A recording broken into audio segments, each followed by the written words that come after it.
Good morning, students. Welcome back to the class 11 subject business study. As Today we are going with the promotion steps or functions of promotion. In earlier video, we have seen the formation of company. In that, we have seen promotion introduction. In promotion introduction, we have seen little bit about promoters, what the promoter is doing, how the promoter gets affected, how this promoter get improved. Everything will be studied today. So let's begin with the functions or steps of the promoters. First point is identifying a business opportunity. After a promoter gets involved in the organization, these 4 points are to be very much clearly understood. The first point is the process of formation of company begins with the promoters identifying a business opportunity or an idea.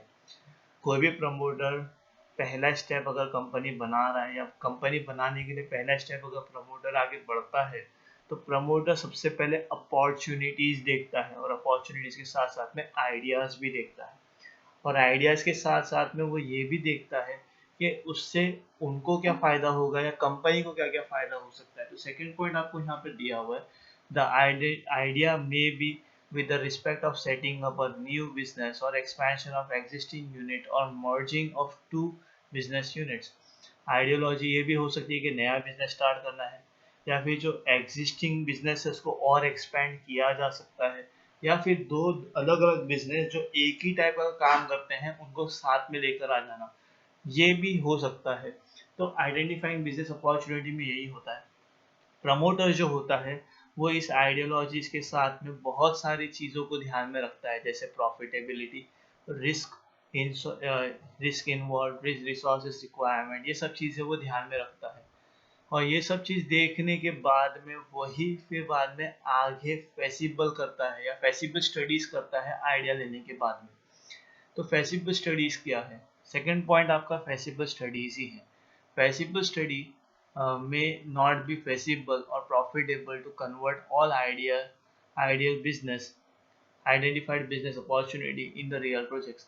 जो हम लोग idea सोचते हैं ना, शायद वो profitable ना हो, तो इसके लिए भी आपको स्टडी करना पड़ता है पहले। या बहुत बार ऐसा भी होता है कि आपने थिंकिंग की कि आपको ये चीज़ करनी है लेकिन वो चीज़ आप कर नहीं पाते because you are not been able to have that particular resources. So यहाँ पे एक चीज़ और बोलिए, so before investing the money in the idea detail feasible studies are conducted in order to investigate all aspects of the intent business depending upon the nature of the project, and with the help of specialization like engineers, chartered accountants, etc., follow the feasible studies may be undertaken। Economics की help ले सकते हैं, engineers की help ले सकते हैं, chartered accountants की help ले सकते हैं, और ये सारी चीज़ें आप एक ही साथ में स्टडी कर सकते हो एज एन प्रमोटर। और फिर प्रमोटर की रिस्पॉन्सिबिलिटी ये भी है कि देखना है उसे कि जो पैसा वो इन्वेस्ट करने वाला है उससे उसको बेनिफिट होगा कि नहीं होगा। तो कुछ फैसिबल स्टडीज़ यहाँ पे मैंने 3 फैसिबल स्टडीज़ के बारे में लिखा हुआ है। One is technical. टेक्निकली आपके पास वो सारे रिसोर्सेज हैं कि नहीं है, आप उसको प्रॉपरली यूटिलाइज कर पाओगे कि नहीं कर पाओगे, ये सब स्टडीज़ इंजीनियर करते हैं। और इंजीनियर की हेल्प से आपको पता चल जाएगा कि आपके पास रिसोर्सेज अवेलेबल है या नहीं। उसके बाद में आता है फाइनेंशियल फेसिबिलिटी। आप बिजनेस चालू तो करना चाहते हैं, आपके पास आइडियोलॉजी है तो सही, लेकिन आपके पास इन्वेस्टमेंट करने के लिए कितना अमाउंट है, और इन्वेस्टमेंट अगर करने के लिए अमाउंट है तो आप कैसे करोगे, उसके लिए प्लानिंग क्या क्या है। तो वो फाइनेंशियल कैटेगरी या फाइनेंशियल इंस्टीट्यूट आपको हेल्प करेगी। इकोनॉमिक फैसिबिलिटी, आप इससे कितना प्रॉफिट अर्न करोगे, कितना बेनिफिट्स होगा, ये सब प्रमोटर चेक करने के बाद में ही वो आगे चलता है। Point number 3 is name approval. कोई भी कंपनी स्टार्ट करनी हो तो आपको नेम सिलेक्ट करना ज़रूरी है। As an promoter have to select a name of the company and get approval from the registrar of the company। Companies Act 1956 और अभी करंटली चल रहा है कंपनीज एक्ट 2013। कंपनीज एक्ट 2013 के बेस पे आपको रजिस्ट्रार को नेम्स देने हैं और रजिस्ट्रार उसको अप्रूव करेगा तभी ही आप कंपनी को रजिस्टर कर पाओगे। यहाँ पे हम लोग रजिस्ट्रार को नाम क्यों देते हैं उसके ऊपर एक रीज़न है। पहला reason, we should not have a duplicate name। पहला रीज़न यही है कि आप जो नाम देते हो वो किसी और ऑर्गेनाइजेशन से मैच ना होता हो, तो इसीलिए आपको नाम देना होता है रजिस्ट्रार को। रजिस्ट्रार को हम 3 मिनिमम नाम देते हैं। रजिस्ट्रार उसमें से कोई एक सिलेक्ट करता है और उसकी आइडेंटिटीज, उसकी कॉन्सेप्ट्स, उसके सारे स्टडीज करता है। पूरे पेपर वर्क स्टडी करने के बाद में वो अप्रूव करता है, और ये भी ध्यान रखता है रजिस्ट्रार के बाहर जो है उसके रिलेटेड कोई दूसरी कंपनी ना हो। उसके बाद में आता है fixture of signatory to the memorandum of association.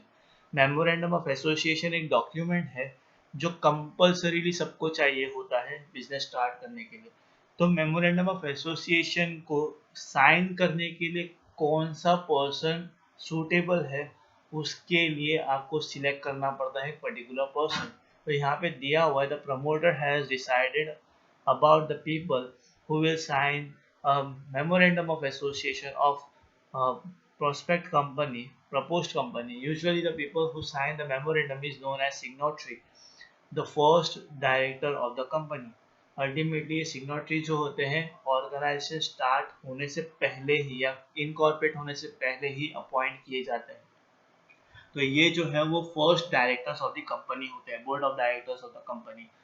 यहाँ पे सिग्नेटरीज जो है वो क्वालिफाइड होने चाहिए और उनके पास क्वालिफाइड शेयर्स होने चाहिए। मींस कंपनी जो शेयर इश्यू करती है पहले, वो ये लोग को परचेज करना कंपलसरी है।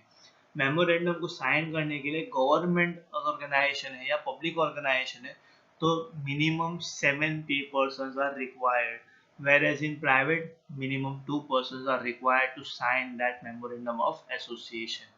After that, you have to go for appointment of professionals. The promoter appoints professionals such as mercantile bankers, auditors, etc. to assist in preparing and submitting the necessary document to the registrar of the company.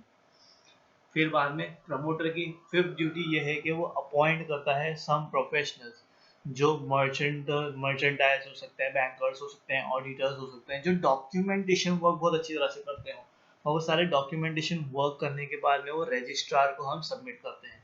Point number 6 जो है preparing a necessary documents. अब ये preparing necessary documents में क्या आता है, सबसे पहला जो पॉइंट है वो है मेमोरेंडम ऑफ एसोसिएशन। बहुत ही इम्पॉर्टेंट डॉक्यूमेंट्स में से एक है। उसके बाद में आर्टिकल ऑफ एसोसिएशन आता है, फिर कंसाइन ऑफ डायरेक्टर्स और डिफरेंट डिफरेंट डॉक्यूमेंट्स होते हैं जो रजिस्ट्रार को आप सबमिट करते हो। तो इसी के रिलेटेड जो डॉक्यूमेंट्स की जब हम बात करते हैं उसके रिलेटेड ही हम लोग अभी टॉपिक पढ़ने वाले हैं। इसके अंदर जो मेजर 2 टॉपिक्स हैं वो memorandum and article of association है। उसके बाद में कंसाइन एग्रीमेंट वो सब भी हैं जो वन बाय वन हम लोग देखेंगे। So let's begin with the importance of document. In importance of document required, the first point is memorandum of association. Second is article of association. Third is consent of proposed director. Fourth is agreement. Fifth is statutory declaration. So इसको हम लोगों को study करने की जरूरत है।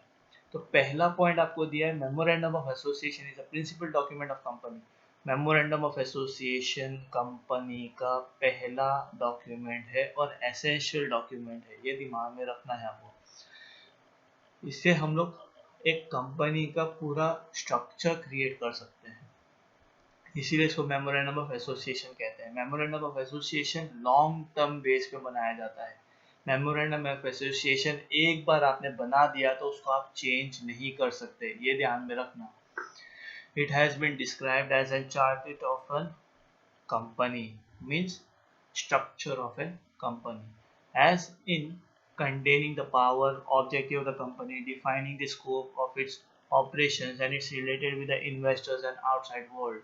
सारे structure के अंदर आपको सारी इंफॉर्मेशन आपको मिलती है चार्टेड ऑफ कंपनी के अंदर। मेमोरेंडम ऑफ एसोसिएशन के अंदर कंपनी के पास powers, objective, scope, then relations with investors, outside the world, ये सब चीज़ उसके अंदर मेंशन की जाती है। और फिर कंपनी जो है वो मेमोरेंडम ऑफ एसोसिएशन के थ्रू ही लिमिटेड एरियाज तक काम कर सकती है। यहाँ पे दिया है, the company has to work within the limits laid down to the memorandum. अब कुछ मेमोरेंडम के कंटेंट्स है जो मेमोरेंडम ऑफ एसोसिएशन के अंदर रिक्वायर्ड है। तो सबसे पहला आता है नेम क्लॉज। कंपनी का नाम होना ज़रूरी है जो प्रमोटर देता है। प्रमोटर 3 नाम देता है कंपनी के, और कंपनी का नाम registrar of the company approve करता है, इसलिए नेम क्लॉज बहुत ज़्यादा मेंशन होता है। तो यहाँ पे बोला है this name is already been approved by the registrar of the company. पहले क्लॉज में कंपनी का नाम होना ज़रूरी है और वो नोन होना चाहिए। उसके बाद में सेकेंड पार्ट है रजिस्टर्ड ऑफिस, या हम ऐसा कह सकते हैं हेड ऑफिस। तो हेड ऑफिस कहाँ पे होगा? This clause contains the name of the state in which the registered office of the company is proposed to be suited. आप जहाँ पे रजिस्ट्रेशन कंप्लीट करते हो ना, वहाँ पे ही आपकी एक रजिस्टर्ड ऑफिस होनी ज़रूरी है। वहाँ पे आपका एग्जैक्ट स्टेट, आपका एड्रेस, आपकी सारी डिटेल्स होनी चाहिए। But it is notified that the registrar within 30 days of incorporation of the company। क्योंकि आपने रजिस्ट्रेशन किया तो है, लेकिन आपने लोकेशन अब तक सेट नहीं किया था, तो इट इज़ नेसेसरी कि आपको लोकेशन सेट करना पड़ेगा। और विद इन 30 डेज, जब जहाँ पे भी आप लोकेशन सेट करते हो, विद इन 30 डेज आपको रजिस्ट्रार को इन्फॉर्म करना पड़ता है कि आपने यहाँ पे रजिस्टर्ड ऑफिस बनाई है। इस क्लॉज को हम लोग सिचुएशन क्लॉज या डोमिसाइल क्लॉज भी कहते हैं। पॉइंट नंबर 3 जो है वो है ऑब्जेक्टिव क्लॉज। ऑब्जेक्टिव क्लॉज क्या होता है? Objective itself says that you have a certain targets. तो टारगेट्स के बेस पे आपको ये करना है। It is an important most important clause of the memorandum. It is defined that purpose of which the company is form. Company क्यों form की गई है, ये इस ऑब्जेक्टिव से पता चलता है। The company can not contain any business non authorised bye objective clause. जो अथोराइज नहीं है या ऑब्जेक्टिव क्लॉज के अगेंस्ट में है या गवर्नमेंट के अगेंस्ट में है, वैसे सारे काम को हम लोग नहीं कर सकते एज एन बिजनेस। तो मेन ऑब्जेक्टिव क्या होता है? The main objective of the company is to form an essential और incident act which is need to act achieve the main objective deem to the valid even if it is expected state of a subordinate clause. जब सब clause की जब हम लोग बात करते हैं, तो इनका मेन ऑब्जेक्टिव होता है कि ये अपने टारगेट्स को अचीव करें ऑन टाइम, और ये भी ध्यान में रखें कि सारे सारे डॉक्यूमेंट जो है वो प्रॉपरली यूटिलाइज हो। उसके बाद में अदर ऑब्जेक्टिव्स में जो है वो ऑर्डिनेंस पास करना, अप्रूवल लेना, सेंट्रल गवर्नमेंट से अप्रूवल्स लेना, पासिंग करवाना, ये सब चीज़ें हम लोग कर सकते हैं। और यहाँ पे कंपनीज एक्ट में जो इलीगल प्रोविजंस है, वो इलीगल प्रोविजंस को अवॉइड करना। Point number 4 is liability cause. अब लाइबिलिटी कॉज क्या है, मैंने ये आपको बताया है। लाइबिलिटी कॉज ऐसा होता है जिसके अंदर आप शेयर होल्डर्स को शेयर बेचते हो। तो शेयर होल्डर की जो लाइबिलिटी होती है ना, वो लिमिटेड होती है। आपने ये पढ़ा था जॉइंट स्टॉक कंपनी के अंदर। तो लिमिटेड लाइबिलिटी यहाँ पे कैसे चलेगी? क्योंकि जब तक आपका शेयर रेशियो है ना, उसी रेशियो तक आपको लाइबिलिटी कॉस्ट पे करनी पड़ती है। और वो लाइबिलिटी अमाउंट भी कब तक? जब तक अनपेड शेयर्स है तब तक। आपको शेयर्स की डिमांड की जाती है, तो आप जो अमाउंट शेयर देने का बाकी है, जो अमाउंट आपको देने का बाकी है, वही अमाउंट आप दोगे, और वहीं तक आपकी लाइबिलिटी लिमिटेड है। आपको अपनी पर्सनल एसेट शेयर करने की ज़रूरत नहीं है, क्योंकि यहाँ पे company itself is known as artificial person. Next part is capital clause. अब कैपिटल क्लॉज क्या है? कैपिटल क्लॉज के अंदर एक ऑथोराइज कैपिटल होती है, और ऑथोराइज कैपिटल से ज़्यादा आप इश्यू ऑफ शेयर नहीं कर सकते। ऑथोराइज कैपिटल फिक्स होती है, और यहाँ पे फेस वैल्यू भी हम लोग डिसाइड करते हैं कितना अमाउंट का ऑथोराइज कैपिटल आपको रखना है। वो बहुत ध्यान से यहाँ पे सेट करना होता है मेमोरेंडम ऑफ एसोसिएशन में। एक बार आपने ऑथोराइज कैपिटल फिक्स कर दिया, उसके बाद में आप उसको चेंज नहीं कर सकते। यहाँ पे फेस वैल्यू बहुत ही स्पेसिफिकली लिखना पड़ता है कि आपका एक शेयर कितने रुपए का है, 10 रुपए का है, 100 रुपए का है, 50 रुपए का है। उसके ऊपर आप प्रीमियम क्या लोगे वो आपके ऊपर है, लेकिन आपको स्पेसिफाई करना ज़रूरी है। एसोसिएशन क्लॉज के अंदर जो भी मेंबर्स होते हैं, जो क्वालिफाइड डायरेक्टर्स होते हैं, उनको सर्टन शेयर्स को परचेज करना होता है। जो मैंने आपको अभी स्टार्टिंग में कहा था कि अगर पब्लिक कंपनी है तो वहाँ पे 7 लोग होते हैं जो सिग्नेटरी के नाम से जाने जाते हैं, तो उनको क्वालिफाइड शेयर्स परचेज करने होते हैं, तो उनका नाम यहाँ पे आएगा। और अगर प्राइवेट कंपनी है तो 2 लोग यहाँ पे रिक्वायर्ड है। तो ये तो है मेमोरेंडम। अब आते हैं आर्टिकल पे। आर्टिकल ऑफ एसोसिएशन क्या है? आर्टिकल ऑफ एसोसिएशन जो है वो शॉर्ट टर्म के लिए भी बनाया जा सकता है। अगर आपको ऐसा लगता है कि आपकी कंपनी के रूल्स एंड रेगुलेशंस बराबर नहीं है तो आप उसको चेंज कर सकते हैं according to the memorandum of association. So article of association क्या है? Article of association which is the document in which rules and regulations or terms and conditions are been mentioned for internal management। Company के अंदर जो काम होता है उसके लिए रूल्स एंड रेगुलेशंस बनाया जाता है आर्टिकल ऑफ एसोसिएशन में। और आर्टिकल ऑफ एसोसिएशन को हम लोग मेमोरेंडम ऑफ एसोसिएशन के थ्रू ही बनाते हैं। अगर पब्लिक लिमिटेड कंपनी है तो वो टेबल एफ इस्तेमाल करते हैं जो कंपनीज एक्ट बनाया गया हुआ है। कंपनीज एक्ट 2013 के थ्रू जो रूल्स एंड रेगुलेशंस गवर्नमेंट ने फ्रेम किया है वही फ्रेम होता है पब्लिक लिमिटेड में। वेरएस प्राइवेट लिमिटेड में चेंजेस हो सकते हैं लेकिन उनको भी गाइडलाइंस तो गवर्नमेंट की फॉलो करनी ही पड़ती है, थोड़ा बहुत चेंजेस ला सकते हैं। उसके बाद में पॉइंट नंबर 3 आपका आता है कंसाइन ऑफ प्रपोज्ड डायरेक्टर। अब प्रपोज डायरेक्टर क्या है? क्योंकि हम लोगों ने यहाँ पे मेमोरेंडम में आर्टिकल एसोसिएशन देखा, दोनों के अंदर प्रपोज डायरेक्टर की बहुत ही ज़्यादा ज़रूरी होती है। और यहाँ पे वो दोनों की रिक्वायरमेंट इसीलिए है क्योंकि वो लोग first directors of the company होते हैं, क्योंकि उनकी सिग्नेचर होती है तो उनको भी सर्टन बाय करना पड़ता है क्वालिफाइड शेयर्स। कुछ शेयर्स उनको परचेज करने पड़ेंगे और उसके लिए उनको पे करना पड़ेगा, तब जाके वो बोर्ड ऑफ डायरेक्टर्स बन सकते हैं। उसके बाद में आपका पॉइंट नंबर 4 दिया है एग्रीमेंट। अब कंपनी जो है एक एग्रीमेंट में जुड़ती है जिसके अंदर वो अपॉइंट करते हैं managing director, whole time director, manager, और उसको सबमिट किया जाता है रजिस्ट्रार को। तो फर्स्ट पर्सन जो 7 पर्सन होते हैं उन लोगों को एग्रीमेंट में लिया जाता है। जब ऑर्गेनाइजेशन बन जाती है, स्टैब्लिश हो जाती है, उसके बाद में अगर उनको निकालना है तो निकाल भी सकते हैं, नहीं तो उनको लॉन्ग टर्म के लिए भी रख सकते हैं। लेकिन यहाँ पे कंडीशन है कि इनको निकाला नहीं जा सकता। क्यों नहीं निकाला जा सकता? क्योंकि इनको सर्टेन क्वालिफाइड शेयर्स परचेज करने के लिए कंपलसरी बोला गया है। Next part is statutory declaration. अब डिक्लेरेशन जो होता है ना वो पेपर वर्क है।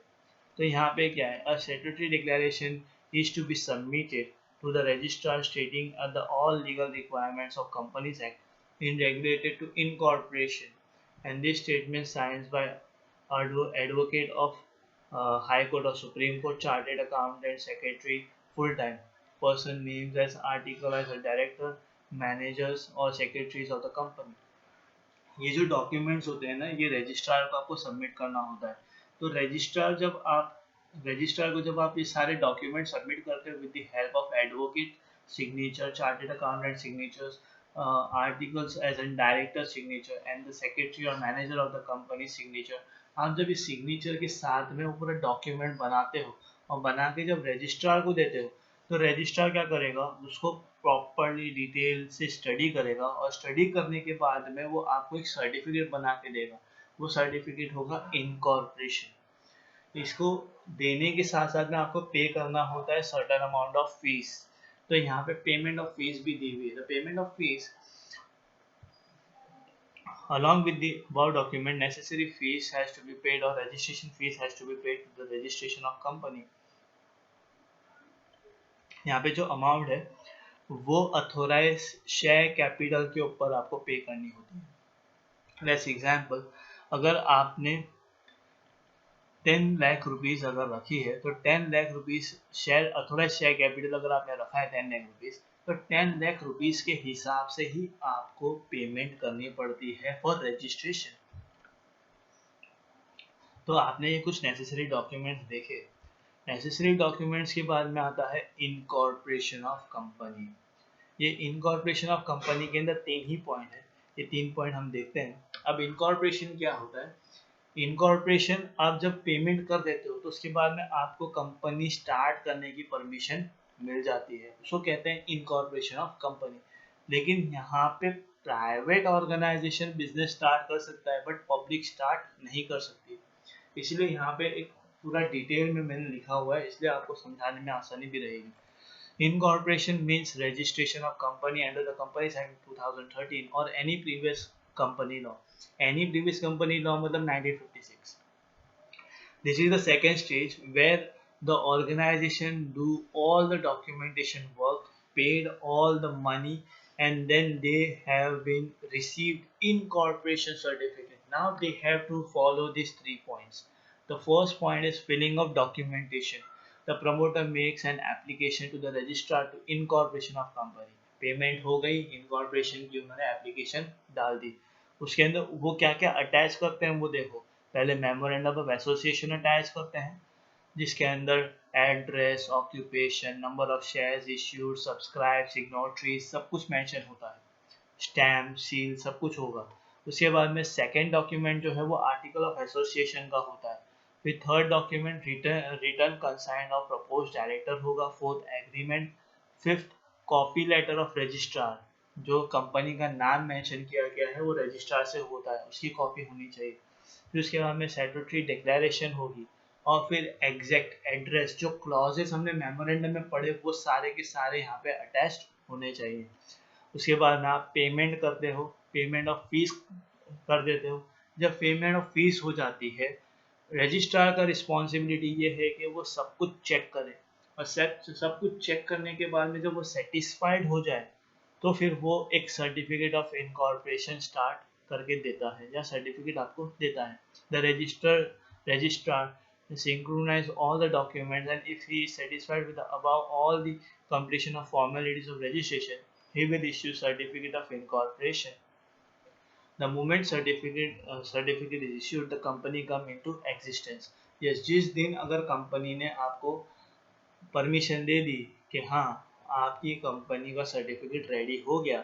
Let's take an example. आज जो डेट है वो 3 अक्टूबर है, 3 अक्टूबर. तो 6 महीने में कुछ डॉक्यूमेंट्स में लग गए. तो नवंबर, दिसंबर, जनवरी, फरवरी, मार्च, अप्रैल की फर्स्ट डेट को रजिस्ट्रार ने मुझे कंपनी का सर्टिफिकेट अप्रूव कर दिया. तो मतलब 1 अप्रैल 2021 से मेरी ऑर्गेनाइजेशन स्टार्ट हो गई.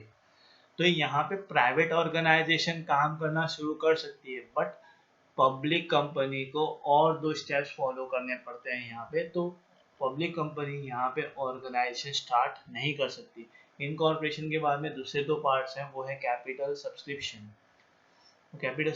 और उसके बाद में एक पार्ट है जो है सर्टिफिकेट ऑफ कमेंसमेंट. ये 2 सर्टिफिकेट मिलने के बाद में पब्लिक कंपनी अपना बिजनेस स्टार्ट कर सकती है. We will see that capital subscription and commencement of certificate in next video. That's it for today. Thank you.